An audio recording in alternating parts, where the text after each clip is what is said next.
Assalamualaikum warahmatullahi wabarakatuh. Baik, kita lanjutkan materinya. Kali ini kita akan membahas mengenai bab 12, yaitu perancangan berbasis pola atau desain berbasis pola.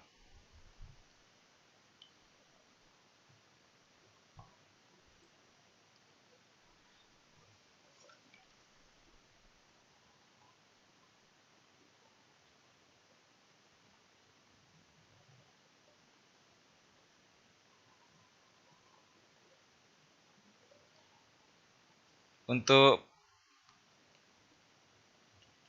pola-pola perancangan atau desain pattern ini, masing-masing dari kita pernah menjumpai permasalahan-permasalahan yang berkaitan dengan perancangan yang pada umumnya kita akan berpikir, saya berharap ada seseorang yang pernah mengembangkan sebuah solusi untuk permasalahan ini. Dan sayang sekali untuk hal seperti ini jawabannya tidak selalu iya. Permasalahan yang paling umum terjadi adalah bagaimana caranya menemukan solusi untuk suatu permasalahan, memastikan bahwa solusi untuk permasalahan-permasalahan itu bekerja dengan baik dan mampu menyelesaikan permasalahan-permasalahan yang kita jumpai, memahami batasan-batasan yang mungkin akan membatasi solusi permasalahan yang diterapkan, dan terakhir, menerjemahkan solusi permasalahan ke dalam lingkungan perancangan yang sedang kita hadapi.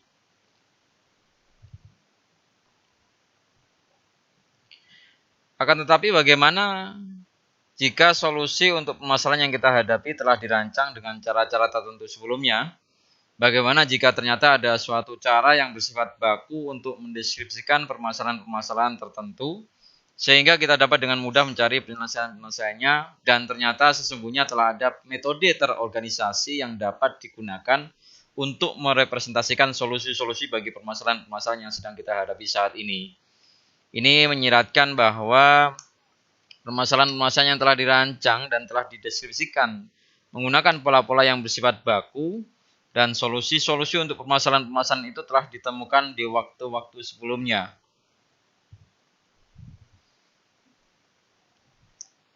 Yang dinamakan sebagai pola-pola perancangan atau design pattern. Metode yang telah dirancang sebelumnya untuk mendeskripsikan permasalahan-permasalahan dan solusi-solusinya memungkinkan komunitas rekayasa perangkat lunak untuk menangkap pengetahuan yang berkaitan dengan perancangan dengan cara sedemikian rupa sehingga dapat digunakan ulang.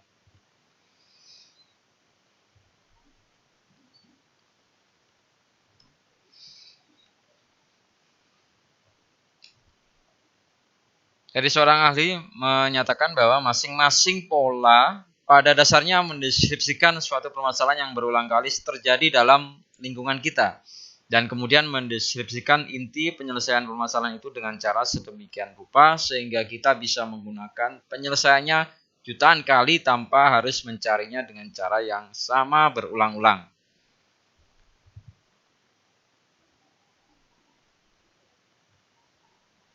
Suatu pola perancangan sebenarnya dapat dicirikan sebagai aturan 3 bagian yang memperlihatkan hubungan di antara konteks permasalahan dan solusinya.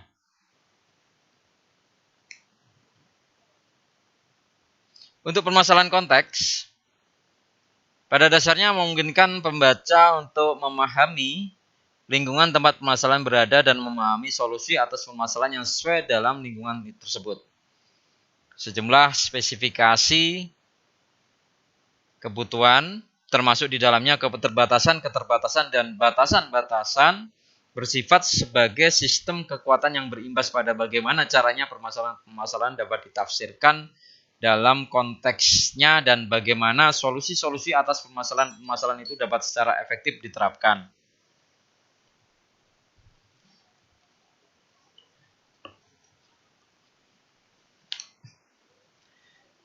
Coplien memberi petunjuk tentang karakteristik suatu pola perancangan sebagai berikut. Yang pertama, pola perancangan menyelesaikan permasalahan. Pola-pola perancangan mencakup di dalamnya solusi-solusi, bukan hanya prinsip-prinsip atau strategi-strategi yang bersifat abstrak. Yang kedua, pola perancangan merupakan konsep yang terbukti. Pola-pola perancangan menyimpan solusi-solusi yang menyimpan atau memiliki catatan-catatan pelaksanaan yang baik, bukan hanya sekedar teori-teori atau spekulasi-spekulasi. Yang ketiga, karakteristik dari suatu pola perancangan adalah solusi tidak selalu mudah dilaksanakan. Banyak teknik-teknik penyelesaian masalah, misalnya paradigma atau metode-metode perancangan, mencoba menurunkan solusi-solusi dari prinsip-prinsip yang pertama. Pola-pola yang terbaik seringkali menghasilkan suatu solusi untuk suatu permasalahan secara tidak langsung dan suatu pendekatan yang perlu dilakukan untuk permasalahan-permasalahan yang sangat sulit. Yang keempat, pola perancangan mendeskripsikan suatu relasi. Pola-pola perancangan pada dasarnya tidak hanya mendeskripsikan modul-modul saja, tetapi seringkali juga mendeskripsikan suatu struktur dan mekanisme sistem yang lebih dalam. Dan yang terakhir, karakteristik dari suatu pola perancangan adalah pola perancangan memiliki komponen manusia yang signifikan. Dalam artian sasarannya pada umumnya adalah untuk meminimalisir intervensi manusia. Semua perangkat lunak berusaha melayani keinginan manusia akan kenyamanan atau untuk meningkatkan kualitas hidup manusia. Pola-pola terbaik secara eksplisit juga harus baik secara estetika serta memiliki tingkat kegunaan yang tinggi.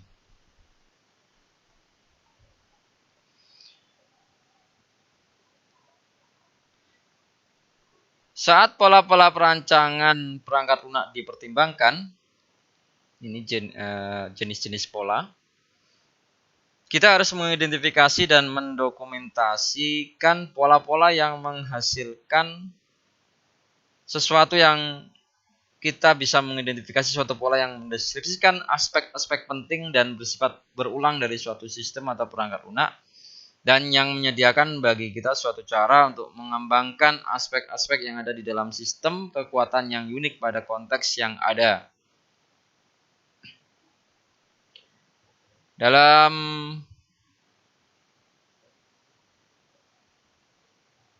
suatu pengaturan yang ideal, sejumlah pola-pola perancangan yang bersifat menghasilkan sesuatu yang selanjutnya kita sebut sebagai pola-pola perancangan generatif atau generative design pattern seharusnya bisa digunakan untuk menghasilkan suatu aplikasi atau sistem perangkat lunak berbasis komputer yang memiliki arsitektur yang memungkinkannya untuk beradaptasi dengan adanya atau terjadinya perubahan-perubahan tertentu. Hal ini sering dinamakan sebagai generativitas. Pengembangan aplikasi yang memiliki beberapa pola, di mana masing-masing pola itu membungkusnya.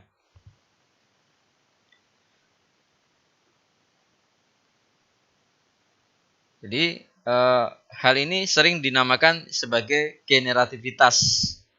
Pengembangan aplikasi yang memiliki beberapa pola, di mana masing-masing pola membungkus permasalahan-permasalahan dan kekuatan-kekuatan yang dimilikinya sendiri, yang selanjutnya akan membentuk solusi berskala besar yang secara langsung merupakan hasil gabungan dari solusi-solusi yang berukuran lebih kecil.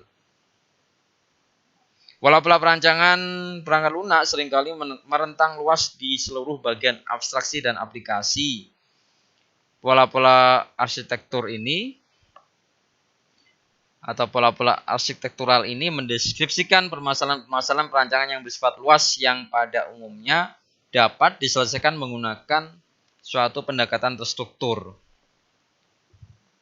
Ya, ini jenis-jenis dari pola. Tadi yang pertama adalah pola-pola arsitektural. Itu mendeskripsikan permasalahan-permasalahan perancangan yang bersifat luas yang pada umumnya dapat diselesaikan menggunakan suatu pendekatan terstruktur. Kemudian jenis pola yang kedua yaitu pola-pola data mendeskripsikan permasalahan-permasalahan berorientasi data yang terjadi dan seringkali mendeskripsikan juga solusi-solusi pemodelan data yang dapat digunakan untuk menyelesaikannya. Jenis pola yang ketiga adalah pola-pola komponen, sering juga disebut atau dirujuk sebagai pola-pola perancangan. Ini menyelesaikan permasalahan-permasalahan yang berhubungan dengan pengembangan subsistem-subsistem dan komponen-komponen, dalam arti bagaimana mereka sering berkomunikasi satu dengan yang lainnya, serta penempatan mereka di dalam arsitektur sistem atau perangkat lunak yang lebih besar.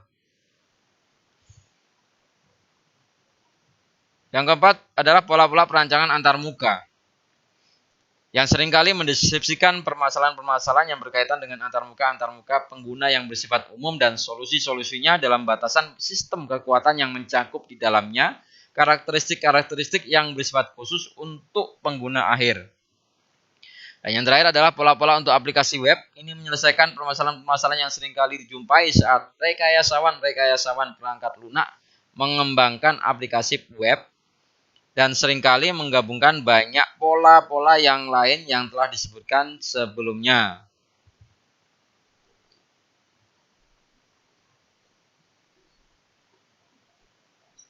Masih kaitannya dengan jenis-jenis pola.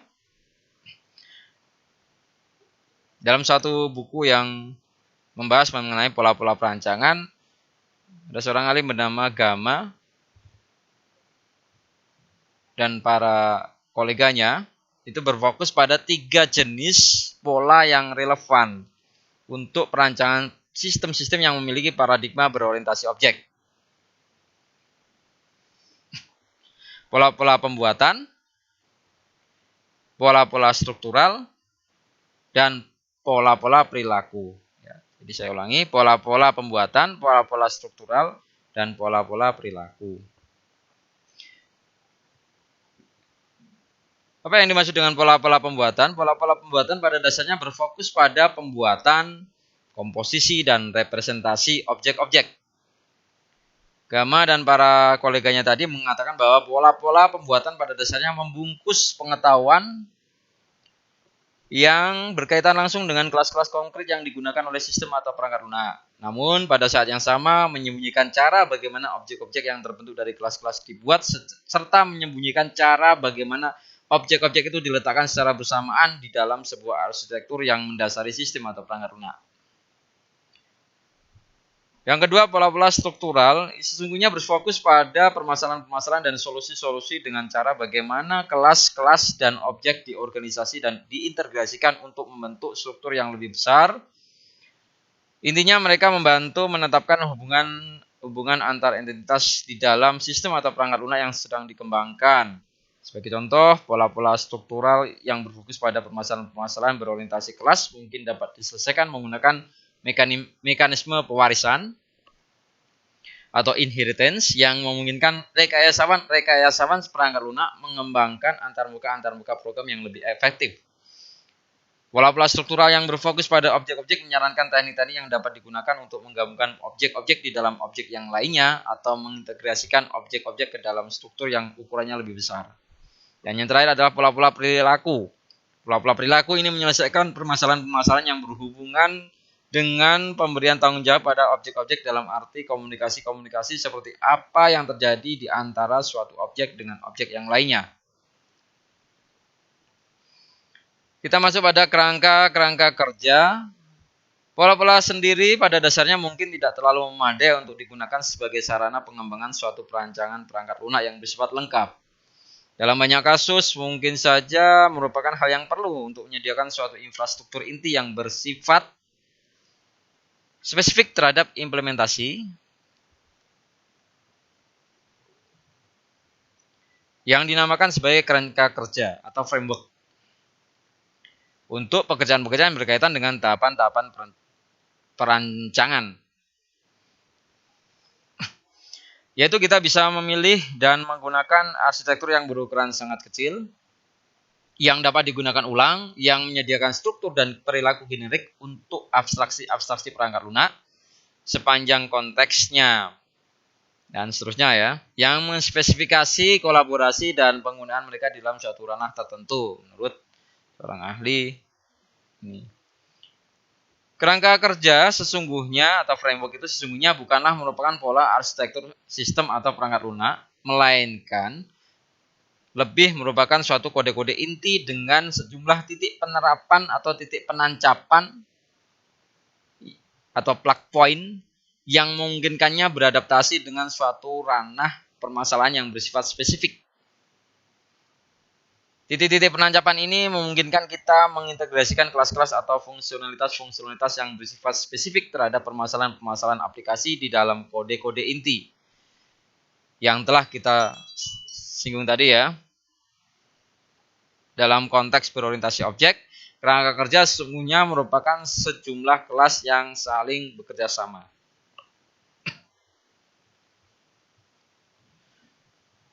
Ini adalah template pola perancangan untuk mendeskripsikan sebuah pola ya. Jadi untuk mendeskripsikan sebuah pola kita membutuhkan sebuah template pola perancangan ini.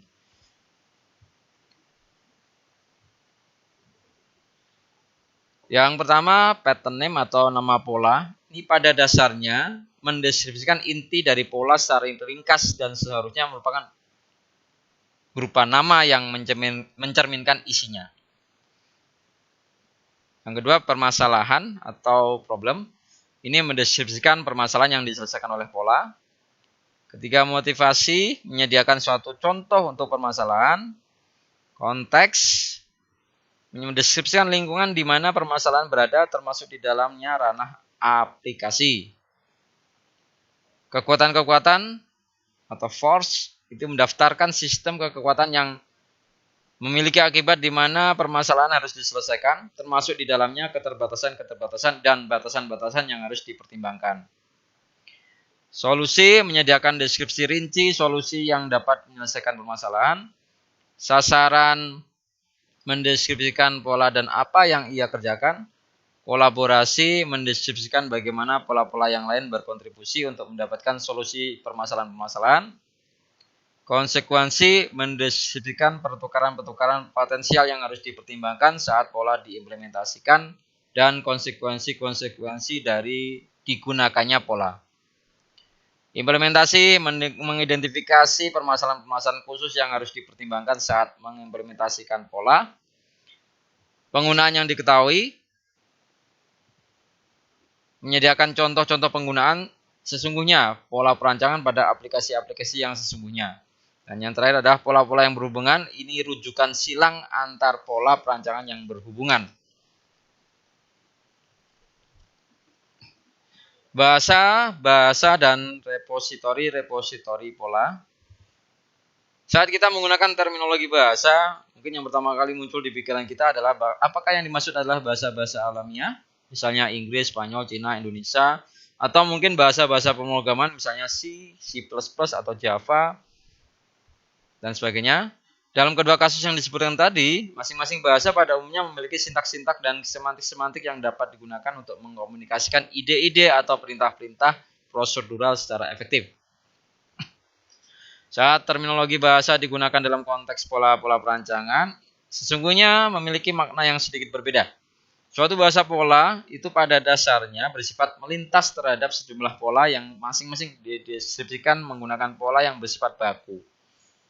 Ini akan nanti dibahas pada bagian yang tadi sebelumnya. Dan berhubungan dekat dengan bagaimana caranya pola yang terkait saling berkolaborasi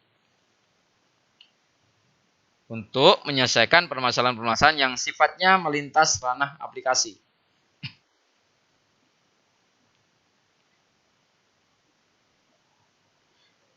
Dengan cara yang seperti yang telah dibahas tersebut,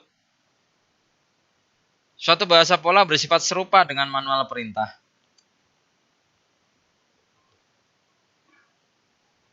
Suatu bahasa pola bersifat serupa dengan manual perintah hypertext untuk penyelesaian masalah dalam suatu ranah aplikasi yang bersifat spesifik.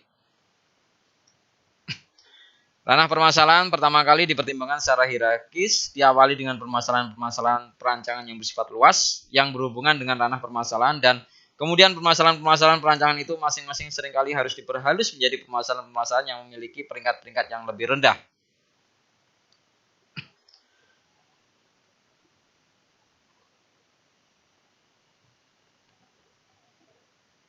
Perancangan perangkat lunak berbasis pola. atau pattern based design. Ya, perancangan berbasis pola dalam konteksnya ini sesuai nanti dalam gambar yang akan ada di slide berikutnya. Jadi perancang perangkat lunak biasanya memulai perancangan berbasis pola ini dengan melakukan pemeriksaan terhadap model-model kebutuhan, entah itu bersifat eksplisit ataupun yang bersifat implisit, yang memperlihatkan suatu representasi abstrak dari sistem atau perangkat lunak.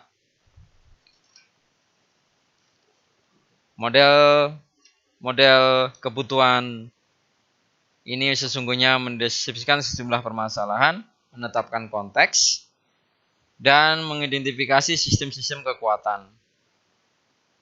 Hal ini berarti perancangan pada awalnya bersifat abstrak, tetapi model-model kebutuhan hanya sedikit berperan untuk merepresentasikan perancangan secara eksplisit. Seperti yang ada pada gambar ini, yang awalnya model-model kebutuhan, kemudian perancangan itu dimulai di sini, dari mulai mempertimbangkan konsep-konsep perancangan, kemudian mengekstraksi permasalahan, konteks-konteks kekuatan, mempertimbangkan atribut perancangan yang berkaitan dengan kualitas. Diberikan decision di sini diselesaikan berdasar pola apa? Diselesaikan berdasarkan pola. Kalau iya, nanti akan memulai dengan pekerjaan perancangan berbasis pola. Kalau tidak, itu menerapkan metode-metode dan notasi-notasi perancangan lainnya. Yang terakhir hanya menghasilkan model perancangan.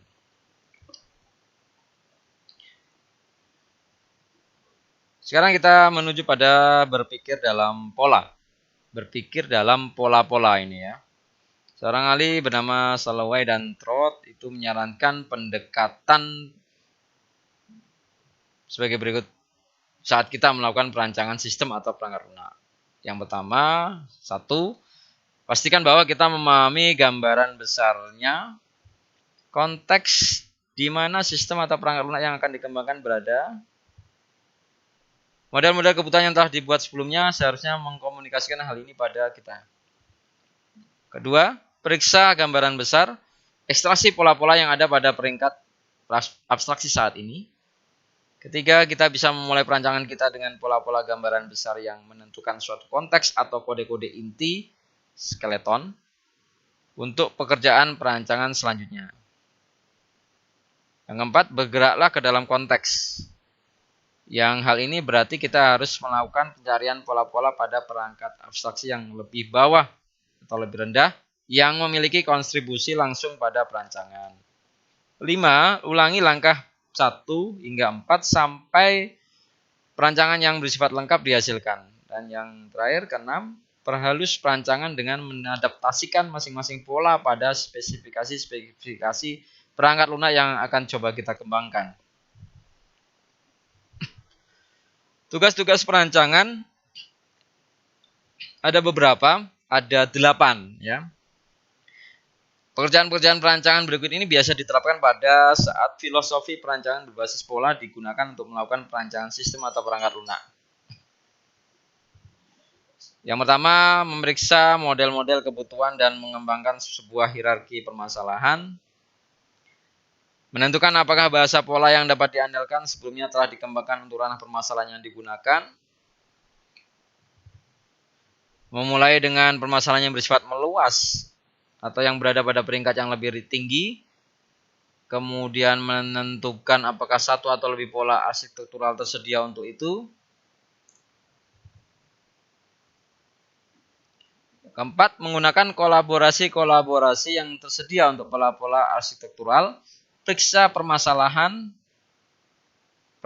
pada peringkat subsistem atau permasalahan pada perangkat komponen dan mencari pola-pola yang sesuai untuk menyelesaikannya.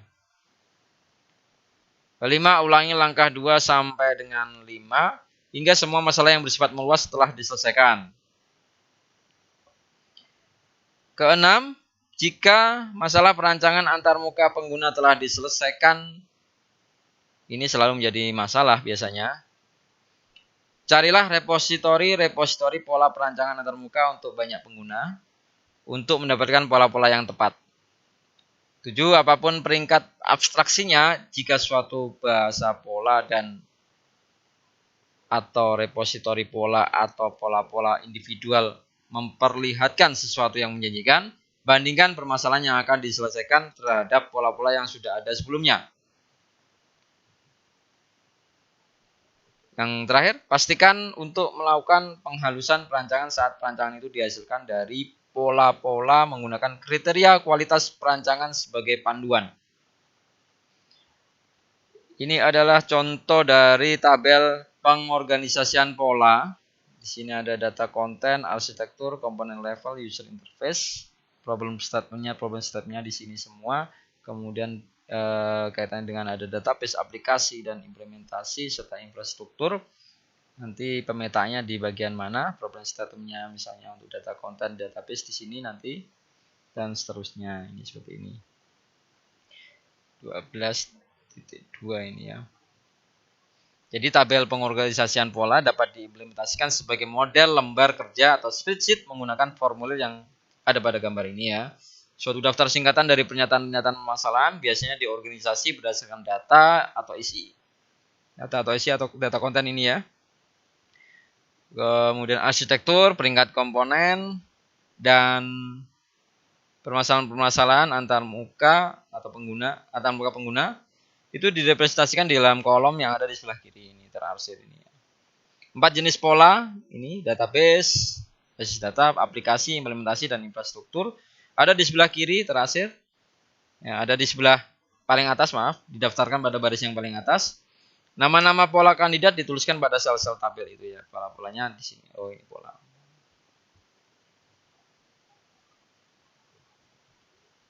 Untuk menyediakan entry-entry untuk tabel terorganisasi, kita bisa melakukan pencarian pola yang menyelesaikan suatu pernyataan permasalahan tertentu dari bahasa-bahasa pola dan repositori. Saat satu atau lebih pola kandidat ditemukan, pola kandidat yang bersangkutan akan dimasukkan ke baris yang berhubungan dengan pernyataan permasalahan dan kolom yang berhubungan dengan jenis polanya. Nama pola bisa dimasukkan sebagai URL yang berisi alamat web yang memuat deskripsi lengkap pola. Kesalahan-kesalahan umum pada saat perancangan pola. Adapun jenis kesalahan yang umum terjadi saat perancangan berbasis pola itu digunakan dalam banyak kasus. Waktu yang diperlukan, yang pertama ini ya, waktu yang diperlukan untuk memahami permasalahan yang mendasar, konteks serta kekuatan-kekuatannya tidaklah cukup. Dan sebagai akibatnya kita seringkali memilih pola-pola yang kelihatannya benar tetapi sesungguhnya tidak sesuai dengan solusi yang dikehendaki.